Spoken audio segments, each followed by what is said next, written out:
Hello दोस्तों, नमस्कार। Free stock market classes इस चैनल में मैं आप सभी लोगों का दिल से बहुत बहुत स्वागत करता हूं। फर्स्ट टाइम विजिट किया है जरूर चैनल को सब्सक्राइब कर लेना, साथ में ही बेल आइकन को भी हिट करके ऑल जरूर सिलेक्ट करके रख लेना, ताकि जब मैं वीडियो अपलोड करूं उसका नोटिफिकेशन आप लोगों को टाइमली मिलता रहे। सो चले दोस्तों, फिलहाल तो इस वीडियो को स्टार्ट कर लेते हैं। सो ठीक है दोस्तों, अभी हम लोग आ चुके हैं बिल्कुल हमारे नॉर्मल स्क्रीन के ऊपर। एंड दोस्तों यहाँ पे अगर देखा गया तो ये वीडियो खास करके इन्वेस्टर के लिए, आप सभी लोगों को पता ही है कि ये जो चैनल है, हमारे जो दोनों चैनल है वो इन्वेस्टर्स के लिए, एंड उसमें भी जो लॉन्ग टर्म इन्वेस्टमेंट करने में ज़्यादा इंटरेस्ट दिखाते उन्हीं के लिए सबसे ज़्यादा इंपॉर्टेंट रोल प्ले यहाँ पे करते हैं। सो अगर आप एक लॉन्ग टर्म इन्वेस्टर हो तो आपके लिए वीडियो काफ़ी ज़्यादा इंपॉर्टेंट यहाँ पे साबित होने वाला है। मतलब काफ़ी सारे हम लोगों को कमेंट भी देखने को मिल जाते हैं, कॉमन क्वेश्चंस भी देखने को मिल जाते हैं कमेंट सेक्शन में।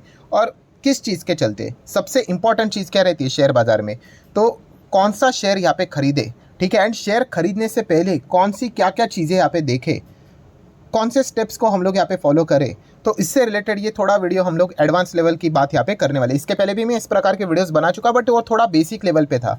मतलब एकदम जो बिगिनर रहता है उनके लिए उस प्रकार के वीडियो को कवर यहाँ पे मैंने किया था। सो यहाँ पे अगर हम लोग बात करें, थोड़ा सा हम लोग मिक्स टाइप का लेवल यहाँ पे रखेंगे, थोड़ा सा एडवांस भी रखेंगे, नॉर्मल भी रखेंगे, मीडियम साइज़ का भी लेवल रखेंगे। सो ओवरऑल कंक्लूजन क्या है, टॉपिक क्या है कि यस, शेयर खरीदने से पहले इन 7 बातों को आप लोगों ने क्या करना है, फोकस में यहाँ पे रखना है। एंड उसके बाद आप आराम से यहाँ पे डिसीजन ले सकते हो कि खरीदना है कि नहीं खरीदना है, ठीक है। सो जैसे मैंने आप लोगों को कहा कि मैं लिस्ट आपको प्रोवाइड करूँगा, ये लिस्ट को आप लोगों ने क्या करना है, इसमें बीच में और नहीं है, एंड है, मतलब सारी चीज़ें फुलफिल होनी चाहिए, तब जाके एक अच्छा शेयर आप लोगों को मिलेगा, ठीक है। एंड प्रैक्टिस करना पड़ेगा, ये भी आप लोगों को पता होना चाहिए। प्लस आप लोगों के कुछ बोलते हैं ना, खुद ही कुछ रूल्स बना के चलते हैं, कुछ लोग कुछ चीज़ें मान के चलते हैं कि ऐसा होगा करके, तो उन मिथ्स को भी यहाँ पे मैं ब्रेक करूँगा। तो प्रॉपरली वीडियो को पूरा देख लेना, आगे पीछे करके देखोगे आधा अधूरा इन्फॉर्मेशन मिलेगा तो नुकसान आप ही का रहेगा। तो चलिए स्टार्ट कर लेते हैं। जैसे मैंने कहा 7 पॉइंट को कवर करेंगे। Let's start with the point number 1। And point number 1 is very very very important. जितने भी पॉइंट है ना दोस्तों, उसमें देखा गया तो ये सबसे इंपॉर्टेंट पॉइंट है, इसी को मैंने सबसे पहले पॉइंट यहाँ पे रखा हुआ है। मतलब अगर शेयर खरीदना है ना, मेरा तो स्टेप नंबर 1 हमेशा यही रहता है कि मतलब आप कह सकते हो कि 80% यही काम आपको करके दे देगा अगर आपने सही से यहीं पे मेहनत की। तो कौन सा, तो दोस्तों आप सभी लोगों को पता है स्टॉक मार्केट में भयंकर बहुत सारे सेक्टर देखने को मिलेंगे, तो सही सेक्टर का चुनाव करना। सेक्टर का चुनाव करना मतलब क्या, वही बिजनेस को सही तरीके से आप लोगों को चुनना यहाँ पे आना चाहिए।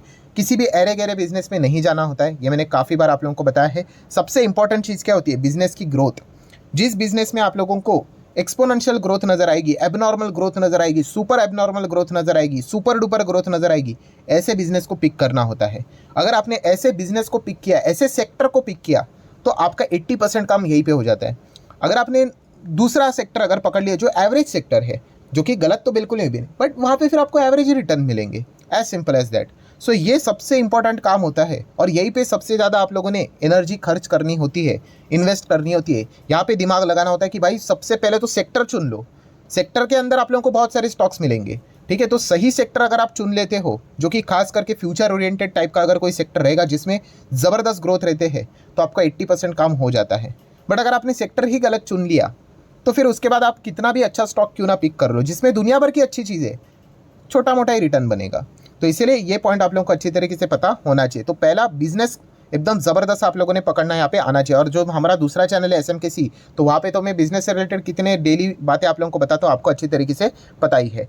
देन दोस्तों आ जाते हैं पॉइंट नंबर 2। आपने एक बार सेक्टर पकड़ लिया, अच्छा ये सेक्टर मुझे काफ़ी अच्छा लग रहा है, जो भविष्य में तोड़ फोड़ रिटर्न्स यहाँ पे दे सकता है, उसमें जो कंपनी है वो अच्छा कर सकती है। तो सेकंड पॉइंट यहाँ पे आ जाता है दोस्तों, market capitalization. Yes, market capitalization आपको क्या बताता है, उस कंपनी की साइज़ बताता है। साइज़ मतलब आप सभी लोगों को पता ही, आपने सुना होगा कि ये कंपनी लार्ज कैप है, अरे ये मिड कैप है, अरे ये स्मॉल कैप है, ठीक है। सो ये आप लोगों को बताता है कि large cap, mid cap, small cap, market capitalization के हिसाब से। एंड इससे हमें पता चल जाता है उस कंपनी में रिस्क कितनी है, ठीक है। काफ़ी सारे लोगों को ऐसा बहुत बड़ा मिथ है कि भाई लार्ज कैप मतलब घटिया ही, यहाँ पे जाने का नहीं, स्लो रिटर्न्स बनते हैं। ऐसा नहीं है। मैंने आप लोगों को बताया कि आपका सेक्टर सही चुनना होना चाहिए, जो पहला पॉइंट नंबर 1 था, कि अगर आपने बिजनेस एकदम कमाल का पकड़ लिया, देख लो वहाँ पे भी लार्ज कैप कंपनी आपको 300-400% रिटर्न देते हुए देखने को मिल चुके हैं 5-5 साल में, जो कि एक मिड कैप कंपनी भी नहीं दे पाती।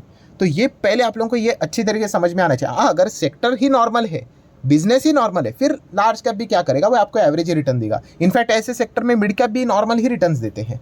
सो ऐसा नहीं है कि बस आधी कहानी सुन ली कि स्मॉल कैप ही बेहतर होते हैं करके, अरे उधर रिस्क भी उतना होता है।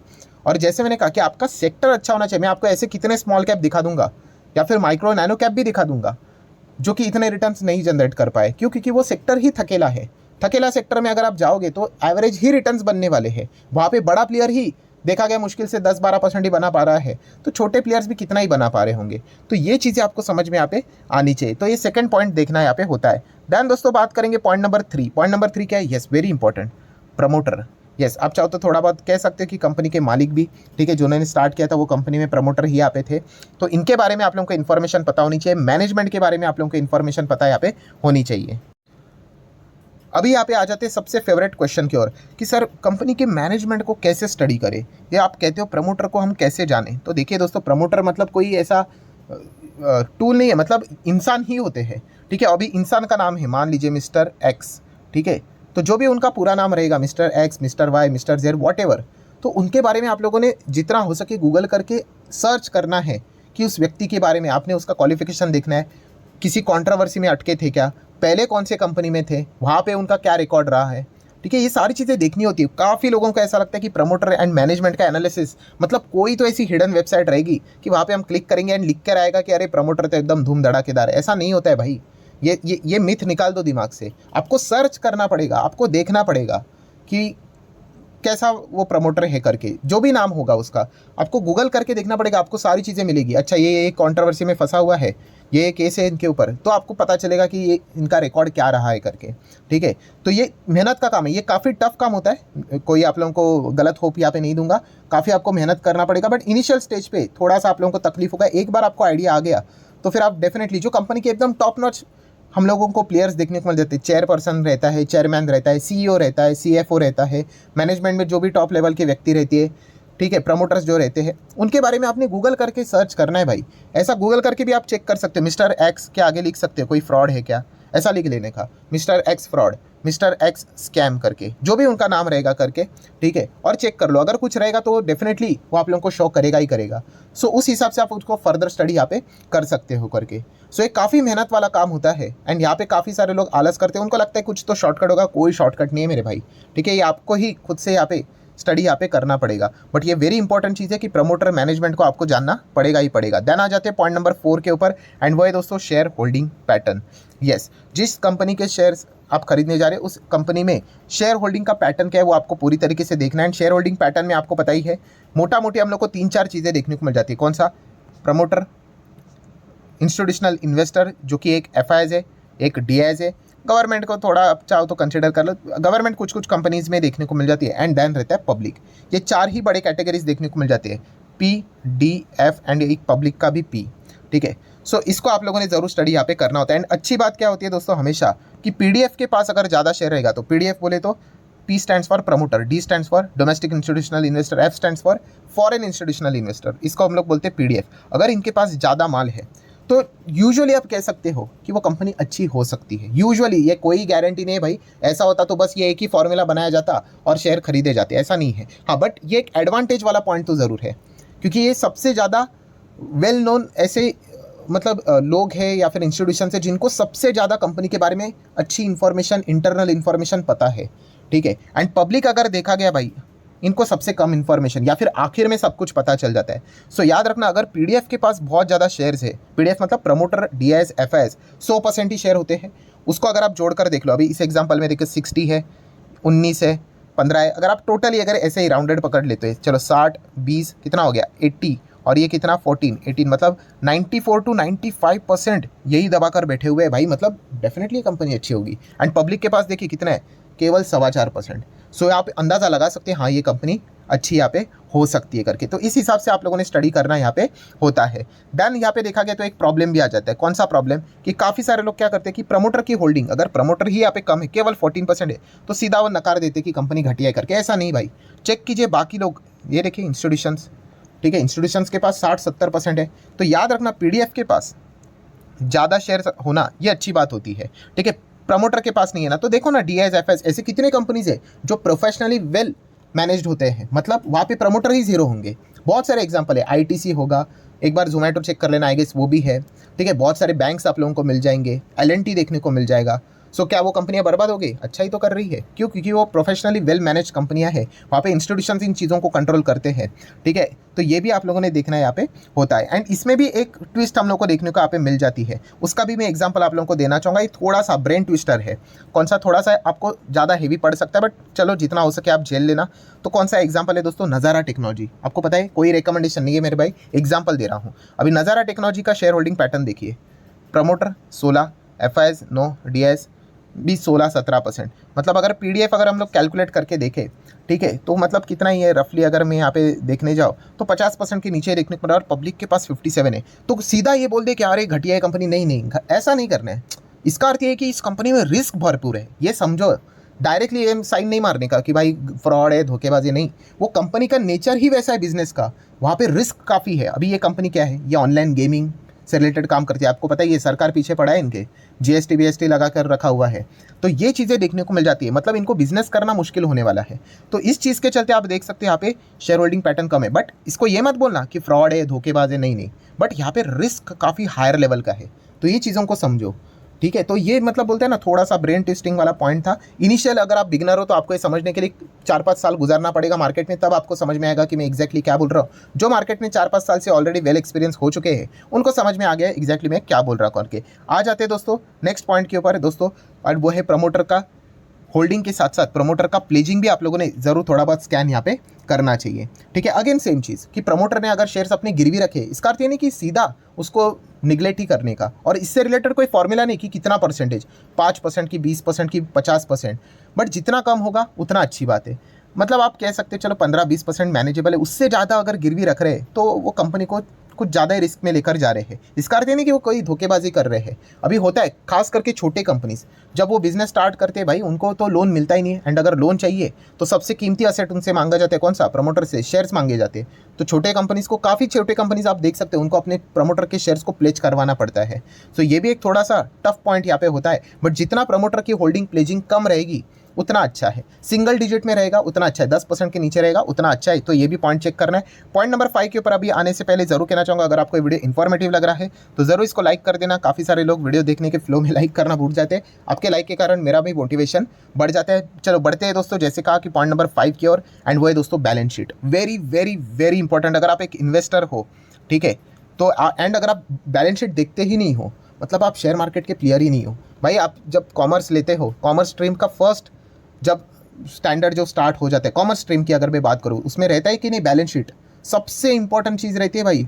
फाइनल अकाउंट बनाते वक्त आपने बनाया कि नहीं, बैलेंस शीट बनाया कि नहीं? वो ट्रेडिंग अकाउंट बनता था, PNL बनता था, बैलेंस शीट बनता था।